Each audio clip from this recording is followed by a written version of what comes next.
So Proverbs 13:14, the teaching of the wise is a fountain of life, turning a man from the snares of death. At sabi po sa Tagalog, ang mga turo ng matalino ay bukal ng buhay. Ito ay maglalayo sa bitag ng kamatayan.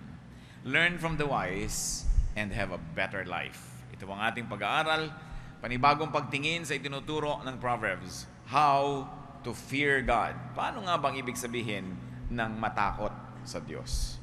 Salamat, Ama, dahil kami maaaring magpabalik-balik sa iyong salita. Yung mga dati na namin pinag-aaral at naunawaan ay higit pang mauunawaan dahil pinapayaman ng karanasan ng pagtingin namin sa iyong salita. Payamanin niyo po kami ngayon, ang aming isip, ang aming puso, ang aming espiritu. At linisin niyo kami, O Diyos. Patawarin niyo po kami sa aming mga kasalanan, maliit at malaki. Alam man namin o hindi na nagawa namin, ipatawad niyo po. Make us clean so we can come into your holy presence. Dispense blessings to your people. Lift up your name. And we pray, Father, that as we ponder your word, we can become more and more like the people you want us to be. Lead us unto greater knowledge of you. Protect us from lies and falsehood. Protect us from attacks of evil men and evil spirits. At maging mga mahal namin sa buhay na di namin kapiling ngayon, Panginoon, inihahabili namin sa inyo. Nawa po ang pag-ibig nyo ang mag-ingat sa kanila. Mangusap kayong may kapangyarihan. We ask you, Father, to speak to your people. In the name of Jesus, we pray with confidence, knowing that you hear as we ask in His name. Kawikaan 1:1 hanggang 6. Proverbs 1:1-6. Ang mga kawikaan ni Solomon na anak ni David, hari ng Israel. Sa pamamagitan nito, ang tao ay magtatamo ng karunungan at pangunawa sa mga salitang puno ng aral sa buhay. Itinuturo nito ang matuwid na paraan ng pamumuhay, katuwiran, katarungan, at katapatan. Mabibigyan nito ng talino ang mga walang karanasan at ang mga kabataan ay matuturoang magpasya ng tama. Sa pamamagitan nito, lalong tatalino ang matalino at magiging dalubhasa ang kakaunti ang kaalaman. Sa gayon, lubos nilang mauunawaan ang mga kawikaan, gayon din ang palaisipan ng marurunong. Ito po yung introduction sa Proverbs.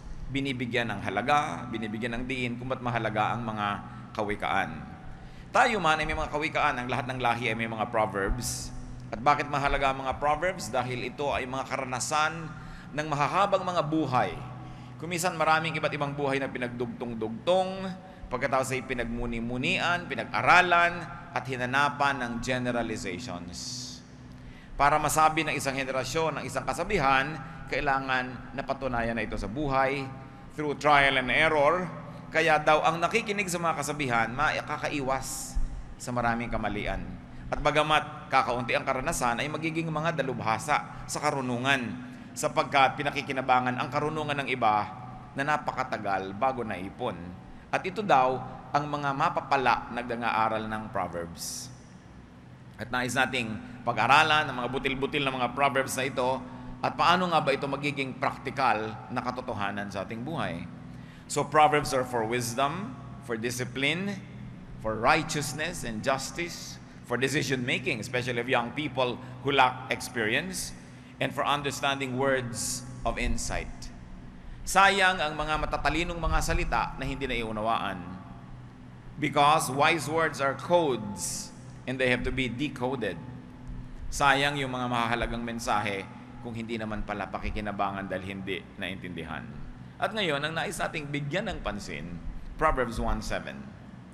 The fear of the Lord is the beginning of knowledge, but fools despise wisdom and discipline. Ang paggalang daw at pagsunod kay Yahweh ay pasimula ng karunungan. Ngunit walang halaga sa mga mangmang ang aral at mga saway. In this case, the Tagalog version is superior to the English version because the English version only says, the fear of the Lord. Akala mo tuloy yung fear na takot na nanginginig ka, umiiwas ka, ayaw mo sa Diyos. Subalit, pag pinag-aralan natin yung original language, ang ibig sabihin lang nung fear na yun ay reverence. Kaya nung Tinagalog, sinabing ang paggalang at pagsunod. Na sa English version ay fear lamang yon. That's why many people who rely only on the English version sometimes miss the point. Merong napakalaking advantage sa Tagalogin ang Hebrew, sapagkat ang salitang Hebrew po ay pinsan ng Tagalog. Marami silang mga similarities, marami silang paraan ng construction na magkamukha, at maraming madaling pagkaunawaan kung sila ang nagtatalastasan, Hebrew and Tagalog, kesa sa English. Kaya napapansin nyo siguro, mas madalas tayong gumagamit ngayon because finally, I found a Tagalog version that is very, very faithful to the Hebrew and even to the Greek and superior to the English renditions, at least most of the English renditions. So what is the foundation of knowledge? Kung sinasabing, let's start from the very beginning, if you're going to read ABC, if you're going to sing Do, Re, Mi, pero kung magiging matalino daw ang tao, ang umpisa niyan is fear of the Lord. And remember, when we say fear, we don't mean yung cringing in fear, yung nanginginig ka sa takot, iniiwasan mo, ayaw mo. Paggalang, reverensya, pitagan, ang pinakamagandang translation niyan. Fear of the Lord. Ang tunay daw na karunungan nagsisimula sa pagpipitagan sa Diyos. So those who would like to be knowledgeable, especially those who like to be wise, must first begin with respect, with reverence, or paggalang. Deference to the Lord. Pagsasaalang-alang, consideration. Halimbawa, let's consider respect for one's parents and elders. Sa isang normal na pamilya, hindi ka naman takot na takot sa magulang mo, pero meron kang reverence. Respect for one's parents and elders. Kung kumakain sila at kasabay ka, hindi ka basta-basta lang tumatayo, iniiwan mo na lang sila sa mesa. Respect. Sa mga Arabo, hindi pinapakita ng mga anak ang mga talampakan nila sa kanilang magulang, lalo sa kanilang ama. Sa kultura nila, disrespectful yun, yung ipakita mo yung talampakan mo. Iba't ibang lahi, iba't ibang pagpapakita ng respeto. So there is respect for one's superiors, for colleagues.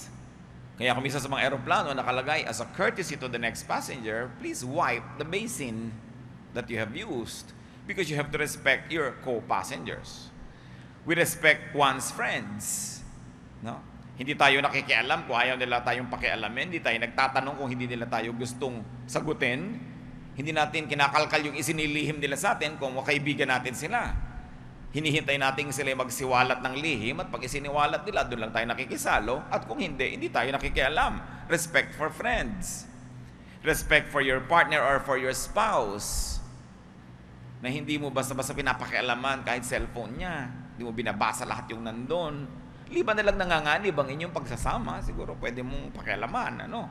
Pero hindi lagi. Hindi como magulang ka, binabasa mo yung mga messages ng cellphone ng anak mo. Paggalang, respect. Pag naglalakad ka sa isang hotel, may nakabukas sa pinto, hindi yung mukha mo pumasok na agad sa loob, nakatingin ka nang nakatingin. Yung hindi mo tinitingnan nang hindi ipinapakita sa iyo, respect. No? Very important. And very importantly, respect for oneself. Paano ba iginagalang ang sarili? Kung ang respect po ay isa sa kahulugan ng fear, therefore, to fear the Lord is to respect the Lord. And to respect the Lord is to respect everybody else because the Lord created all people. Kaya nakakapagtaka ko minsan yung mga sinasabing relihiyoso sila yung makadiyos, pero walang paggalang sa kapwa. Walang ginawa kundi alamin ang lihim ng kapwa, ibunyag ang mga lihim ng kapwa, kalkalin ang mga itinatago ng kapwa, all in the name of God. This is disrespectful. No?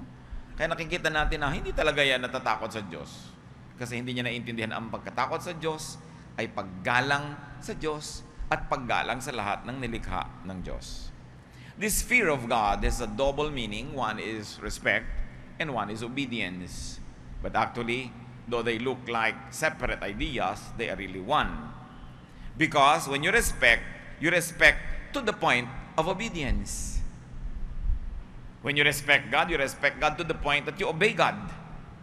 Hindi yung Diyos ko po, iginagalang ko po kayo, tas hindi ka naman sumusunod. May mga ganong anak, opo, pero hindi naman talaga sumusunod. Yung paggalang sa salita lang, panglabas, formal lang, anyo. Pero ang tunay na paggalang ay pagsunod. Lalo't kung ang ginagalang mo ay otoridad, sinusunod mo ang kanyang otoridad. And this is respect because of understanding. Hindi ba may taong habang lalo mong nakikilala, lalo mong ginagalang? Respect because of understanding. But when it comes to God, it's also respect despite lack of understanding. That you don't respect God only because you understand God. That you respect God in spite of your lack of understanding. Kasi God siya eh. Pagsunod dahil sa respeto, na dahil na rin sa pag-unawa. At pagsunod dahil sa respeto kahit kulang sa pag-unawa. Ganyan ang mga matitinong mga anak eh. Kahit hindi nila laging naiintindihan yung policy ng mga magulang nila, sumusunod na lang sila out of respect. And then later on, when they become wiser because of age, they will say, tama pala ang nanay ko, tama pala yung tatay ko. Buti na lang sumunod ako at ako nailigtas sa maraming pagkakamali. Dahil sinasabi nga nitong Proverbs, ang mga kabataan, ang mga hindi dalubhasa ay magiging parang dalubhasa sa karunungan. Makinig lang sa mga kawikaan. So what else is a form of obedience? Obedience that defines man's do's and don'ts. When we fear God, when we respect God, when we obey God, this respect and obedience translates into practical do's and don'ts. What you do, what you don't do because of your respect for God. Isipin natin mga kapatid, anong ginagawa natin dahil lang sa respeto natin sa magulang natin? Ano yung hindi natin ginagawa dahil lang may respeto tayo sa kanila? What do we do and not do because of our respect for our superiors and colleagues, friends, or our partners and our spouses? So the foundation, the basic building block of knowledge is respecting God.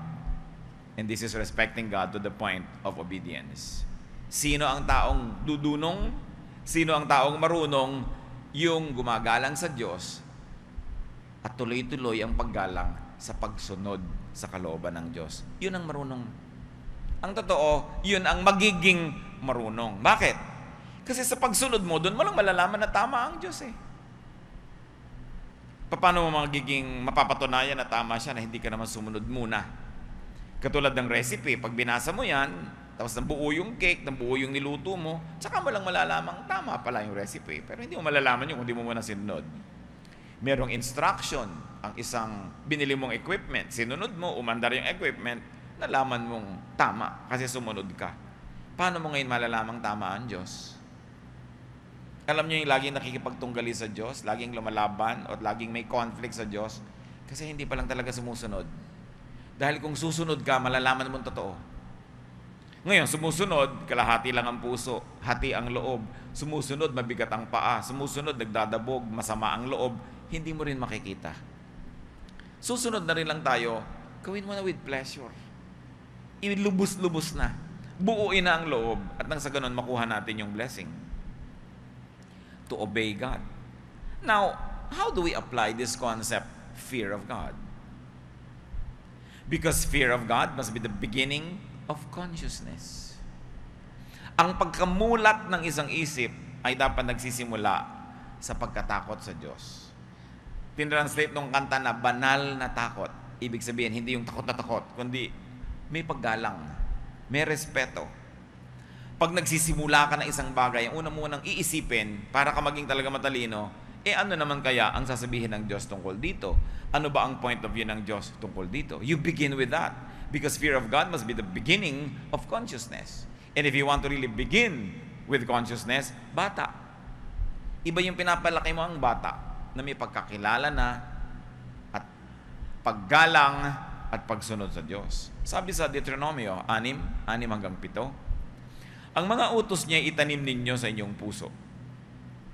Ituro ninyo ito sa inyong mga anak. Pag-aralan nyo ito sa inyong tahanan, sa inyong paglalakbay, sa inyong pagtulog sa gabi, at sa inyong pagbangon sa umaga. Talagang drill. Talagang araw-araw, gabi-gabi, hapon-hapon, minu-minuto, laging itinuturo sa mga bata. Kasi iba pag nauna sa isip ng bata ang pagkakilala sa Diyos. Nandun ka na, nauna ka na. Paano ka papapalitan ng iba? Maligaw man ng batang ito, konti lang. Madapa man yan, babangon din agad. Magkamali man, matutuwid din kasi nauna yung tama eh. Kawikaan 22:6, ituro sa bata ang daang dapat niyang lakaran. At hanggang sa paglaki, di niya ito malilimutan. Kung itinuturo natin sa bata ang mga tama, especially the first 7 years, if you like to extend it, the first 10 years, panalo ka na.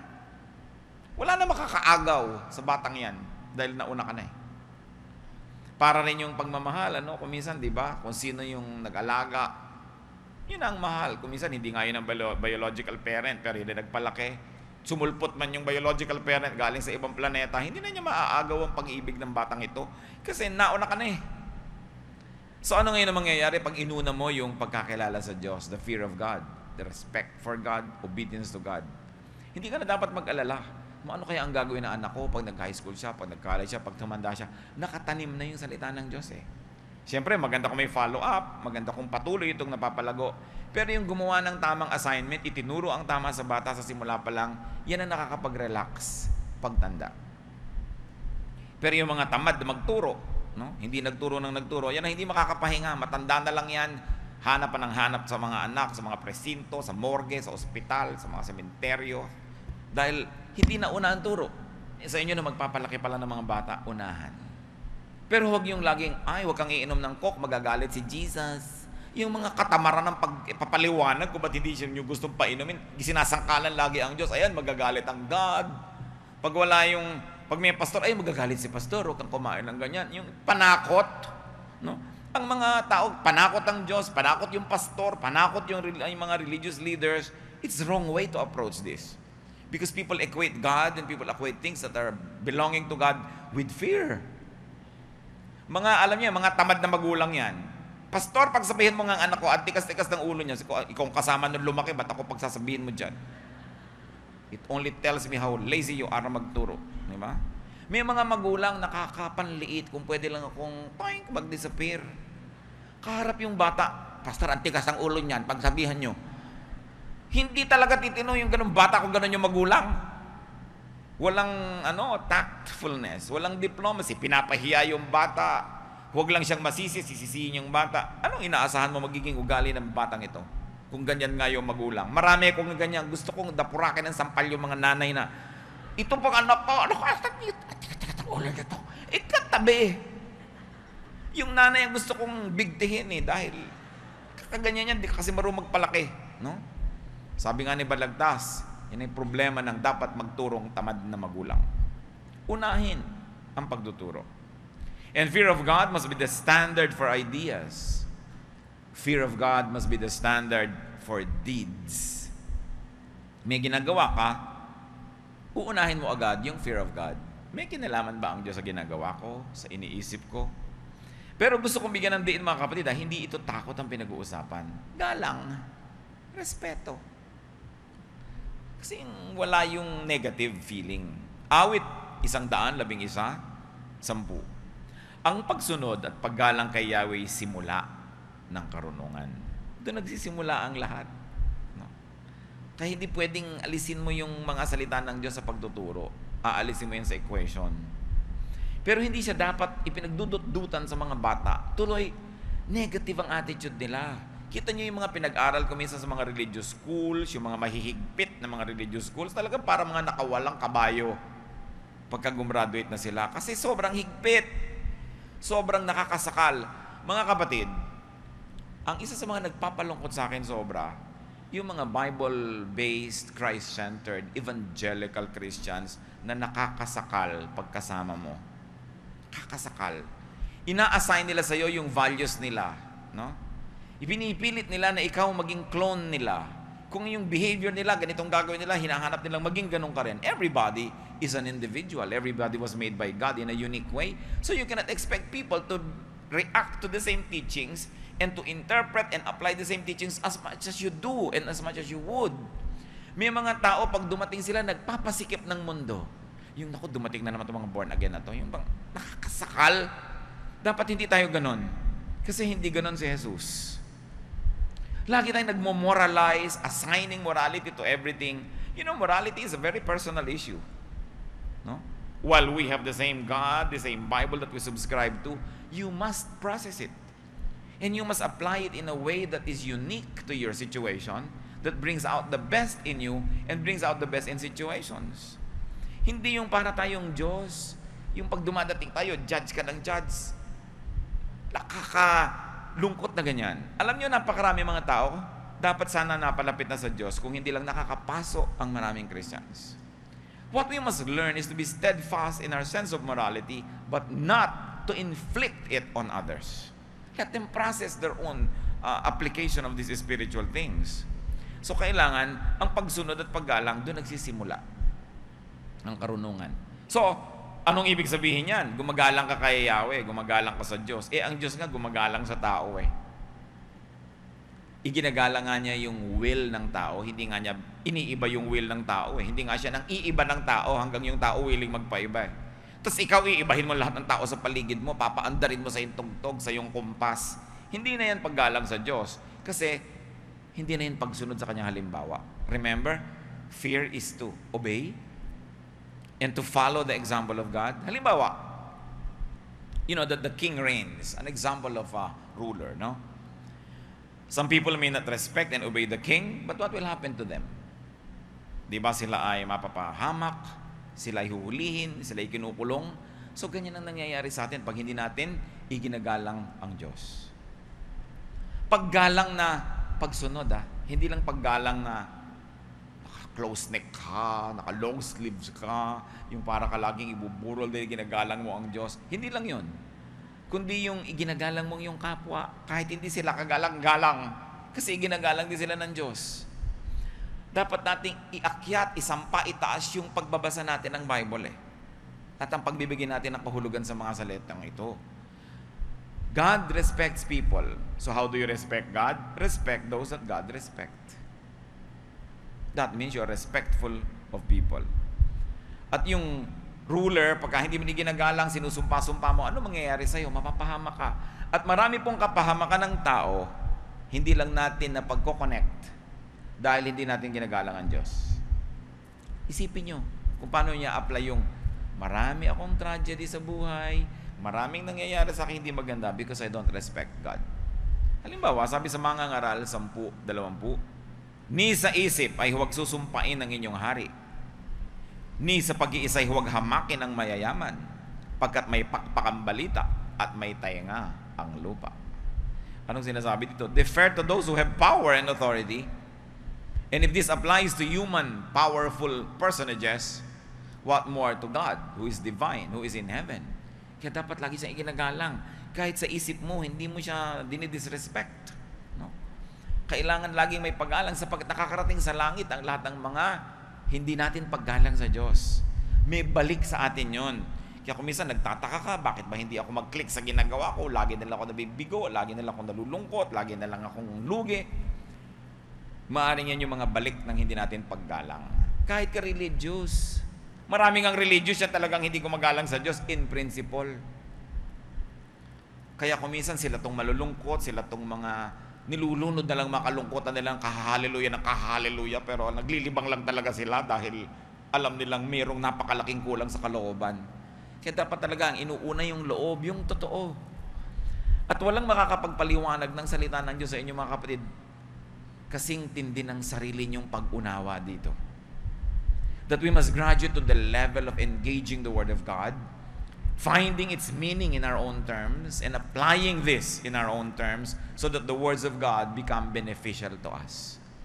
Ibinigay ang salita ng Diyos, ibinigay ang mga utos ng Diyos para tayo magbenepisyo, hindi tayo pahirapan, hindi para tayo igapos at hindi para tayo tuligsain o kaya usigin. All good things come from the Father of lights. All good things come from above. And what are they supposed to achieve? Goodness for those who receive them. Kaya dapat sinusuri natin ang ating pananalig na nakabubuti, hindi nakasasama. Nakapagpapasaya, hindi nakakapagpalungkot. Nakakapagpaluwag, hindi nakakapagpasikip. Sapagkat ang lahat ng galing sa Diyos ay mabuti. Unang Pedro 2, 13 hanggang 14. Yun daw mga hindi nagre-respeto sa may powers. Alang-alang sa Panginoon, pasakop kayo sa lahat ng mga may kapangyarihan sa bayan. Sa emperador, na siyang pinakamataas na kapangyarihan, at sa mga gobernador na isinugo niya upang magparusa sa mga gumagawa ng masama at magparangal sa mga gumagawa ng mabuti. Again, we are being taught to defer to human authority. How much more to the divine authority in heaven? Yung otoridad na nagbibigay ng kaparusahan sa mga gumagawa ng mali at nagbibigay naman ng gantimpala sa gumagawa ng tama. Sa isip pa lang nananalo na o natatalo na ang isang tao, sapagkat ang lahat ay nagsisimula sa isip. Ang taong nakakapagdisiplina sa paraan ng kanyang pag-iisip ay nakakalugod sa Diyos. Ang Diyos ay naghahari sa ating isip.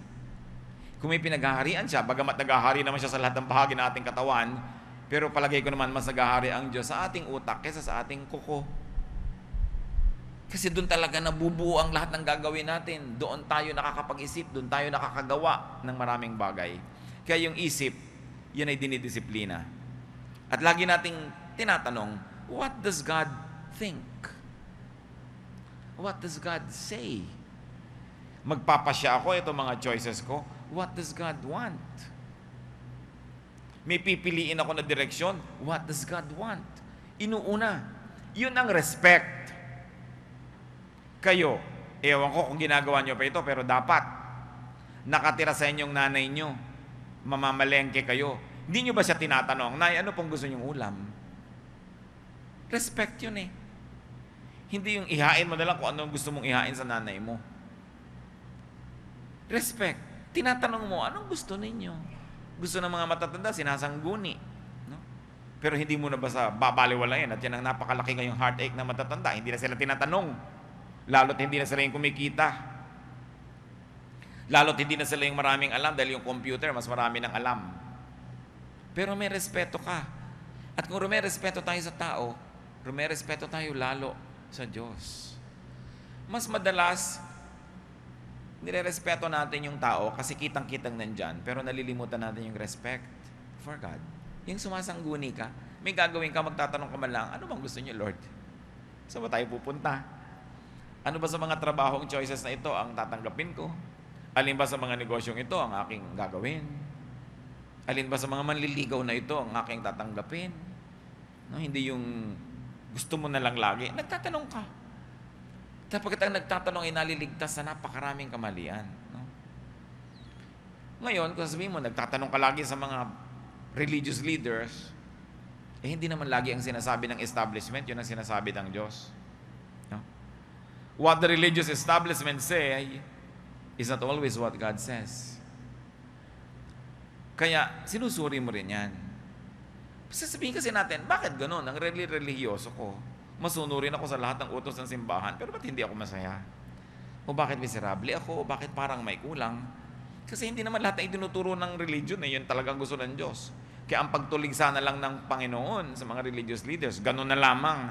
At paulit-ulit ko yung sinasabi. Paulit-ulit. Sasawa na nga siguro kayo niyan. Pero kasi kitang-kita ko mga kapatid na isang napakalaki magpahirap sa tao, relihiyon. Hindi yan masama. Maganda nga yan. Pero dapat yung relihiyon nakasang-ayon sa kalooban ng Diyos, hindi lang doon sa convenience ng mga leaders, sa convenience ng social engineering, sa convenience ng peace and order, that many individuals are sacrificed. Hindi na iginagalang ang individual for the sake na lang of order. Ganon. Maraming ganyan di ba? Pagka for the sake of order o lahat papakainin, magkakamukha na, wala ka ng pake kung merong allergic ito, hindi nyo ito pwedeng kainin. Yung isang tao, ayaw niya ng gano'n na pagkain. Wala ka na doon, basta nag-serve ka sang lahat. O maayos na, pakakain tayo ng 7, 7:30, tapos na. Tapos, di ba ganyan sa mga camp, ganyan sa mga retreat, tinatanong ka ba, allergic ka ba sa bagoong? Gusto mo ba ng ganito? Ang gusto mo bang butter, matigas o malambot? Anong bang gusto mong tinapay? Hindi ka natatanongin. Yung talagang parang batong pandesal doon at yung mantikilyang kasing nipis ng hangin, yun na kasi camp. Kasi ang iniisip ng camp organizers, kailangan 6 magpakain para 6:30 tapos na. Ganon. Ikaw naman gusto mong tulog ka pa hanggang 6:30. Hindi pwede. Gising na kayo lahat. Intindihan niyo ako mga kapatid na yung pangkalahatan, bihirang effective sa individual yun And when you look at Jesus, Jesus always paid attention to the individual. Baka naman mag-camp tayo, humingi kayo ng mga kapritsyo nyo, ha? Example lang yun. Ganun talaga pag-camp, lalo't mura, no? Wala nang masyadong individualization ang mga serving. Pero, paandarin nyo yung imagination nyo. Ganun ang society. No parking, kahit na ikaw lumpo, hindi ka makapark dyan, buti sa mga advanced civilizations, ginagalang nila, pwede ka mag-park kung ikaw ay medyo physically challenged, no? Pag sabing ganito yan, wala silang pakialam sa'yo. Basta sumunod ka para madalian yung mga namumuno. Ganon din sa church. Para lang madali ang buhay ng mga namumuno. Ganito, ganyan, ganyan, ganyan. Hindi ganon si Jesus. No? Tinuligsan niya yung katigasan ng loob ng mga religious leaders sa pag-accommodate sa mga individuals. Matthew 15:8. Ang paggalang sa akin ng bayang ito ay pakunwari lamang, sapagkat sa bibig at hindi sa puso ito bumubukal. Sinong tinutulig sa bayang Israel? Nasabi nila sila ay bayang pinili, bayang makadiyos. Pero sabi, hindi. Hanggang bibig lang yung mga yan. Hindi totoo. Mateo 23:15, kahabag-habag kayo, mga tagapagturo ng kautusan at mga Pariseo, mga mapagkunwari. Nilalakbay ninyo ang karagatan at ginagalugad ang buong daigdig. Makahikayat lamang kayo ng kahit isang hentil sa pananampalatayang Hudyo.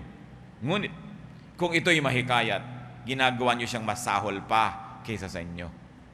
Kaya't lalong may dahilan para siya'y parusahan sa impyerno. Si Jesus ang nagsasalita. Sino tinutilig sa niya? The religious leaders of his time. Sabi niya, malas ang dapuan ninyo. Malas ang sumunod sa inyo. Malas ang makonvert nyo dahil lalong mapapahamak sa impyerno. Dahil marami kayong ituturo na pampahirap, pampagulo. People become judgmental, people become selfish, and people become self-righteous pag dinapuan ng mga teacher na ito. Sabi, you make them twice as much a son of hell as you are. So anong ibig sabihin ng paggalang sa Diyos? Hindi lang i-impose mo ang iyong mga religious standards on people, kundi igalang mo yung mga tao kahit yung ayaw maniwala sa iyo. Kasi ganun si Jesus. Kahit yung hindi sumusunod sa iyo. Hindi yung ganyan ka lang dahil masunurin sila. Pagka hindi na sumunod bukas, sisipain mo na hindi mo na siya kapatid. Ganun ba ang paggalang sa Diyos? Kung iginagalang nyo ang inyong magulang, anong gagawin yung trato sa inyong kapatid? Ginagalang nyo magulang nyo, nagkamali ang kapatid nyo, anong gagawin nyo? Papatayin nyo yung kapatid nyo? Hindi yung magulang nyo ang nagdamdam. Ginagalang nyo ang magulang nyo, ang inyong kapatid ay nagkulang, nagkamali, anong gagawin nyo? Itatakwil nyo? Anong mararamdaman na inyong magulang? Pero ganoon, ang napakarami mga sasabing, we worship God. Pero ang sama ng pakikitungo sa mga kapatid, sa mga kapatiran, lalo't lalo ang mga kapatid na ito'y nagkakamali, lalo't lalo ang mga kapatid na ito'y nadapa, paano mo papakitunguhan ng Diyos kung hindi ka nakikitungo sa mga anak niya na mahal din niya? So, paulit-ulit na binibigyan natin ng kahulugan. Ano bang ibig sabihin na irespeto natin ng Diyos? What does it mean to really fear God? Now, fear of God must inform, it must shape, and it must direct human activity and achievement.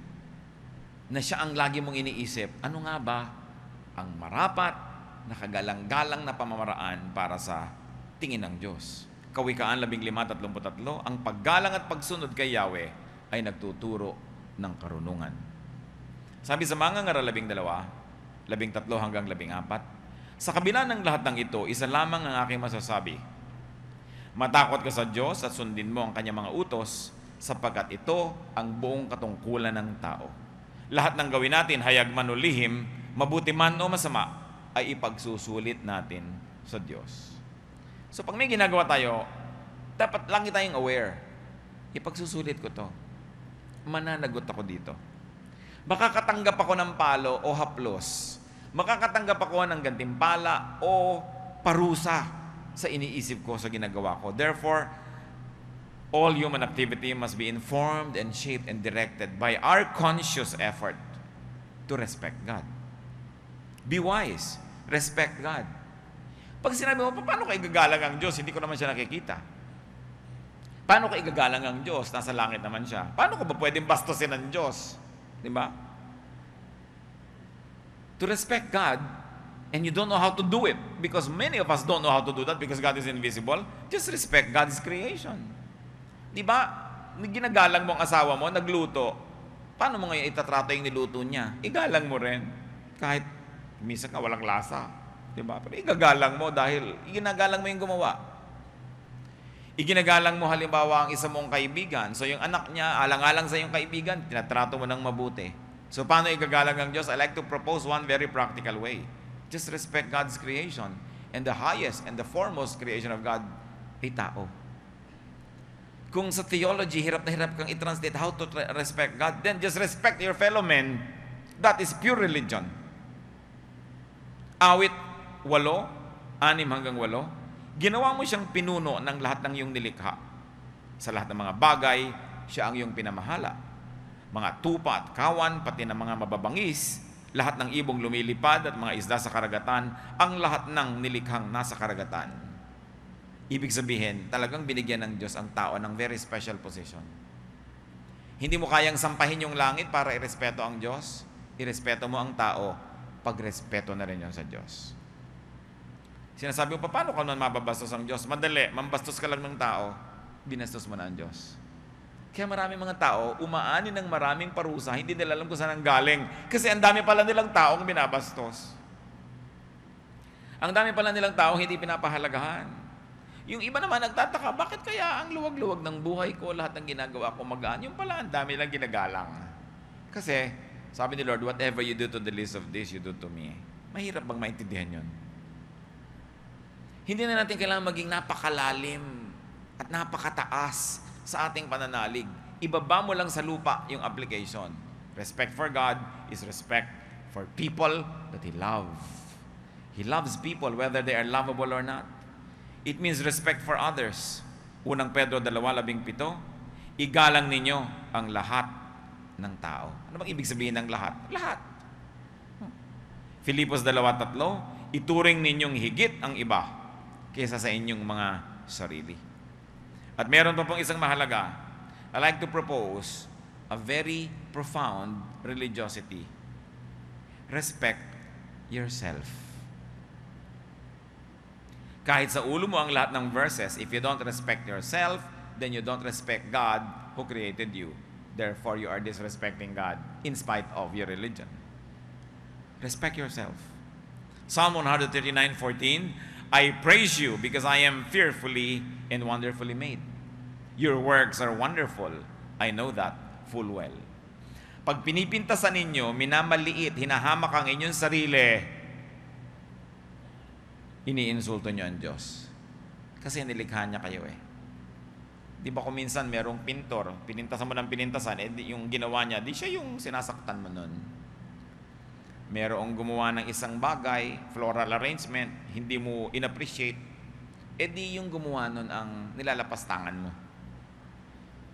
Napakarami sa atin mahilig mag self-depreciation. Ganito lang ako, ano lang ako, yung hindi ako maganda, pangit ako, maliit ako, negrita ako, kulot ang aking buhok, bobo lang ako, mahirap lang ako, probinsyana ako, yung mga ganyan-ganyan. Tapos hallelujah ka ng hallelujah. Nako, walang talab yung hallelujah mo. Iniinsulto mo ang sarili mo, tapos puri ka ng puri sa Diyos. Hindi mo alam, bastos mo lang sa Diyos doon dahil ginawa ka, tapos pinipinta sa yung sarili mo, tapos hallelujah ka ng hallelujah. Walang talab yun. Mamamalat ka lang. Huwag naman, good morning myself, you are beautiful. Hindi naman gano'n, ano? Dahil sobra naman sa kabilang dulo. Pero humanap ka ng maipupuri na ipagmamapuri at ipagmamalaki at ipagpapasalamat ako sa iyong sarili kasi hindi ka naman isang malaking pagkakamali ng Diyos. Madalas lang sinusukat natin ating sarili sa panukat ng iba, sa panukat ng advertising, sa panukat ng kung ano-anong standard. Kaya tuloy tayong lumulungkot. Sukatin mo ang sarili mo sa panukat ng Diyos. Nilikha kang ganyan, hindi ka mistake. At habang hinahanap mo yung lugar mo, habang ina-appreciate mo kung sino ka, kung ano yung talent mo, doon mo lang mahahanap ang tamang lugar mo sa mundo. Doon ka magiging mahalaga, doon ka sasaya, at doon ka magiging mabunga. 1 Corinthians 6:19, hindi ba ninyo alam na ang inyong katawan ay templo ng Espiritu Santo na nasa inyo at ipinagkaloob ng Diyos sa inyo? Hindi na ninyo pag-aari ang inyong katawan. So, ibig sabihin, kahit ikaw, wala kang right na sirain yung katawan na yan. Kahit ikaw, wala kang right na yan ay maliitin sapagkat yan ay tahanan ng Espiritu ng Diyos. To respect yourself is to respect God. To respect yourself, therefore, is to be wise. So, diyan tayo ngayon mag-focus mga kapatid, di ba? Respect God. Na ngayon, sinabi na natin, respect for God is respect for self, among many things. So, do not degrade yourself for many reasons. One is for desire. Do not degrade yourself because of your desire for things. Huwag ninyong papabayaan mga kapatid na hamakin ninyo ang inyong sarili dahil lang sa inyong mga gustong makamit, mabili, maging inyo, makamkam, maangkin. Maraming mga tao, magkaroon lang halimbawa ng kotse, nagpakahamak-hamak na. Makuha lang yung mas malaking mana, nagpakababa-baba na ng pagkatao, pati mga sariling kapatid, kinakatalo na.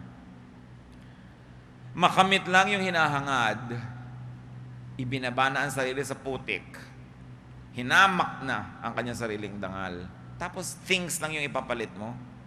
Sabi sa Mateo 6:26, masdan ninyo ang mga ibon, hindi sila nagtatanim, ni umaaniman, o kayo nagtitipon sa kamalig. Ngunit pinapakain sila ninyong Ama na nasa langit. Hindi ba't higit kayong mahalaga kaysa mga ibon? So why degrade yourself just for a piece of jewelry? Just for a piece of property? Just for a little something? Sabi, higit kayong mahalaga kaysa dyan. Hindi kayang tumbasan ang halaga ng salapi, ang dangal ng isang tao. Ang kanyang halaga sa tingin ng Diyos. Mateo 6:31-32. Kaya't huwag kayong mag-alalang baka kayo kapusin sa pagkain, inumin o damit. Hindi pa mga hentil na nababahala tungkol sa mga bagay na yan? Alam ng inyong Ama na nasa langit na kailangan ninyo ang lahat ng yan. Bakit ito sinasabi? Kasi sa pag-aalala ng tao, marami rin siyang sinusuot na pagpapakababa.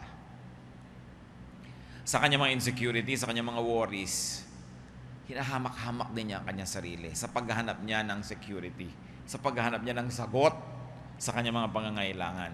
Sabi, mga ibon, yung mga insekto, pinapakain ng Diyos. Kayo pa ba? Hindi pa ba nyo naintindihan kung gaano kayo kahalaga sa Diyos? Kuminsan, di ba?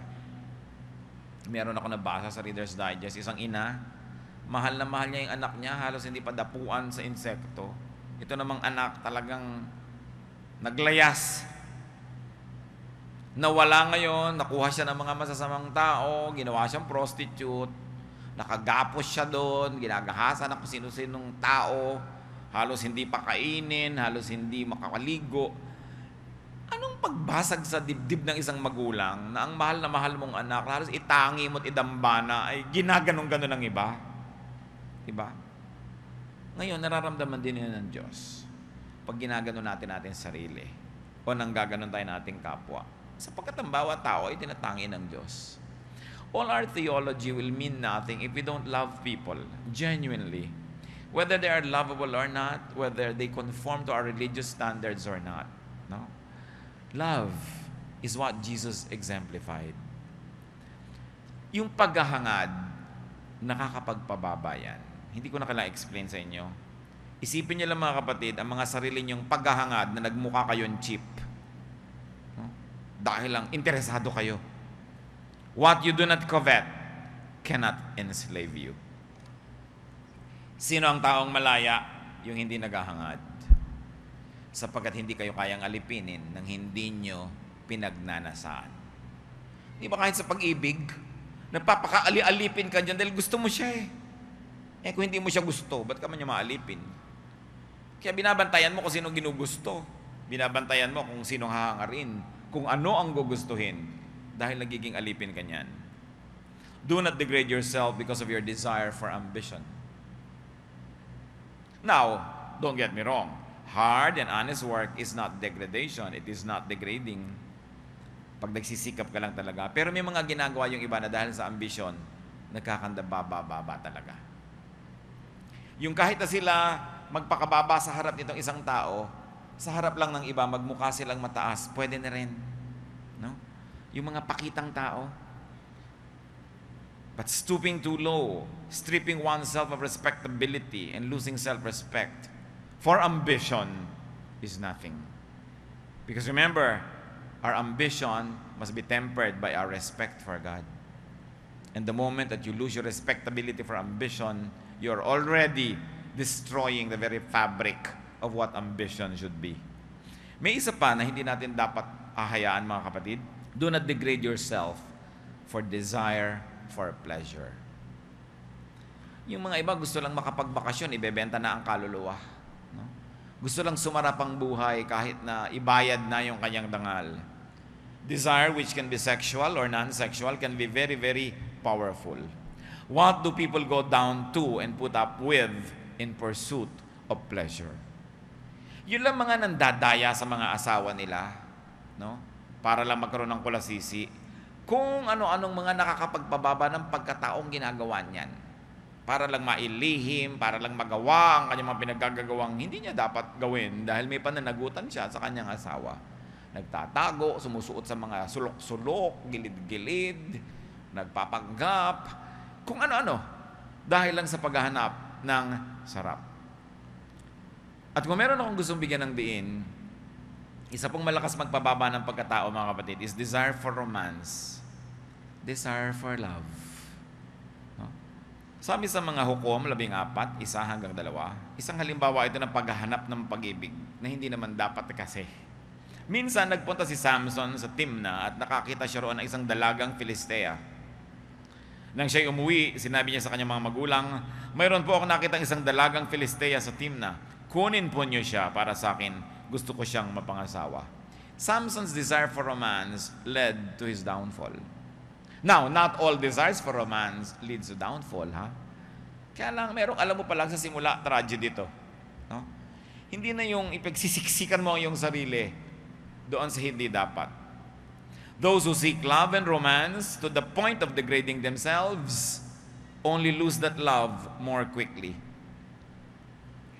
Pag nagpapakaaba ka, nagpapakababa sa harap ng iyong gustong umibig sa iyo, lalong di ka naiibigan. Learn. Kung bakit ganoon, pag mahal na mahal mo, talagang kung ano-ano, nagiging clown ka na, nagiging payaso, kung ano-ano, pinaggagawa mo sa sarili mo para ka lang mapansin, pero lalo ka lang pandidirihan. No? Kasi alam niya yung paghabol sa isang taong ayaw sa'yo, kakadiri ka lang nun, wala kang mapapala, tatakbuhan ka lang. Masakit sa mga umiibig, pero makinig kayo, kung ayaw sa inyo, pasensya kayo, huwag nyo habulin. Wala kayong magagawa para kayo magustuhan. Kasi yung pag-ibig, tumutubo ng bukal, kusa. Kung nagsisirko-sirko ka, lumululong ka ng libu-libong karayo, bumubuga ka ng mga lahar para ka lang magustuhan, lalo ka lang lalayuan. In romance, especially if you are not loved anyway, or if you are not loved as much as you are loving, you only lose your glow when you love too much. You only lose your glow when you give too much. Because the beauty of love is in the unseen. The thrill of love is in not giving everything. No? Kaya mga bigay na bigay para ka lang maibig, talagang kukunin lahat at bukas hindi ka pa rin ibig. Lugi ka lang lalo. No? Mahihirapan ka lang na naibigay mo na lahat. Huwag ka na magbigay, nahirapan ka rin, may natira sa'yo. In other words, respect yourself, even in terms of love and romance. Because it's the only way to be respected in turn. It's the only way to keep something for yourself if you don't get respected in the first place. Maraming nagkakamali kasi nabubulagan ng isip pag umiibig na. Pag ayaw sa'yo, kahit anong gawin mo, ayaw sa'yo. Kung hindi ka gusto, huwag kang maghabol, lalo ka lang tatakbuhan.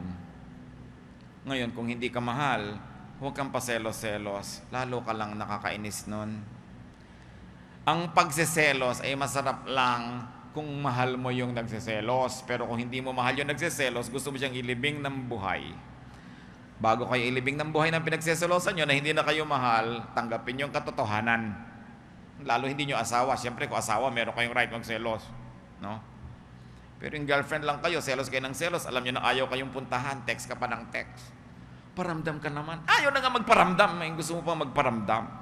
Padala ka na ng padala ng load, hindi ka pa rin tinetext. Hindi mo ba naintindihan yun? Kailangan pa bang i-memorize yan? Yan ang sinasabi natin, huwag ka magpakaaba kasi anak ka ng Diyos eh. Kasi may halaga ka. May magpapahalaga sa'yo, hindi ka pinapahalagahan ito. Huwag mo duta ng sarili mo dyan. Dahil lalo ka lang bababa yung value. Dinagdagan mo, lote, may mana akong lote. O may kotse, ang dami mo na idinagdag, ayaw pa rin. Diba? Susunod mo, teka muna, mali ito. Magtitira dapat ako sa sarili ko. Para pag dumating yung tamang tao, meron pa siyang abutan. Di ba? Mahirap na wala na siyang inabot, nasalantakan na, wala na. No? Kung hindi ka mahal, huwag mong ipagpilitan. Sa mo masakit po yan. Oo nga, pero hahabol-habol ka, wala rin naman mangyayari. Lugi ka sobra.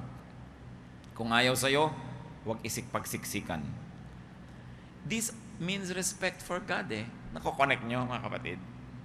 Because God respects you. God wants you to respect yourself. Keep something for yourself.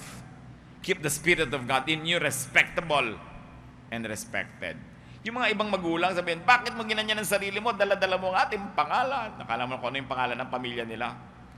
Every family has a skeleton in the closet, ha?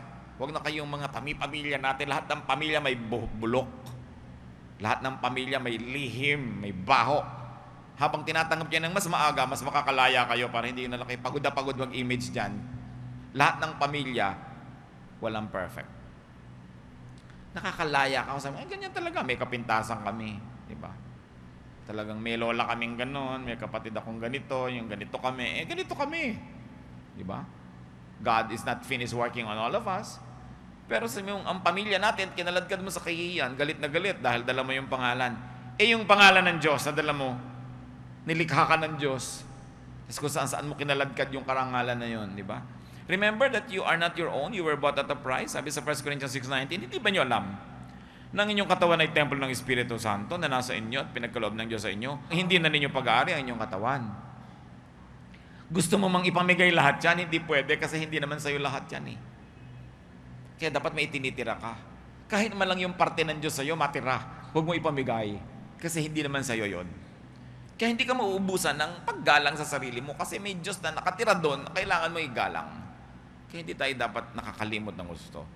There is a part of you that is God's. There is a part of you that belongs only to God. Don't surrender it to others, no matter what.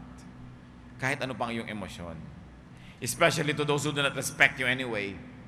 Especially to those who do not respect the God in you. Why surrender everything to that person? Mangangaral 12:7, alalahanin mo siya bago manumbalik sa alabok ang ating katawang lupa at ang ating hininga ay magbalik sa Diyos na may bigay nito. May nakatanim sa iyo na sa Diyos, Kanya talaga yon. Babalik sa Kanya, hindi mo pwedeng ipamigay. Dapat laging may natitira. Hindi ka naubusan. How will you understand and operationalize all of this? Fear of God, respect for God. Paano nga ba ang kahulugan yan? Ama namin sa langit, mga malalalim, matataas na bagay, tinatangka naming unawain, ipaintindi niyo, Panginoon, ng mas matibay pa. Kung papaano namin itatranslate sa pang-araw-araw na buhay yung fear God, yung respect God, obey God, paano nga ba namin gagawin sa buhay namin yon? Magbulay-bulay tayo mga kapatid. Hanapan natin ng mga kasagutan ng mga tanong na ito. Nang sa ganoon, lahat ng pag-aaral natin umuwi sa ikabubuti natin at sa ikatutuwa ng Diyos. Yumuko tayo sa presensya ng Diyos at mulit-muli hanapan ng kahulugan ang mga pinag-aralan natin.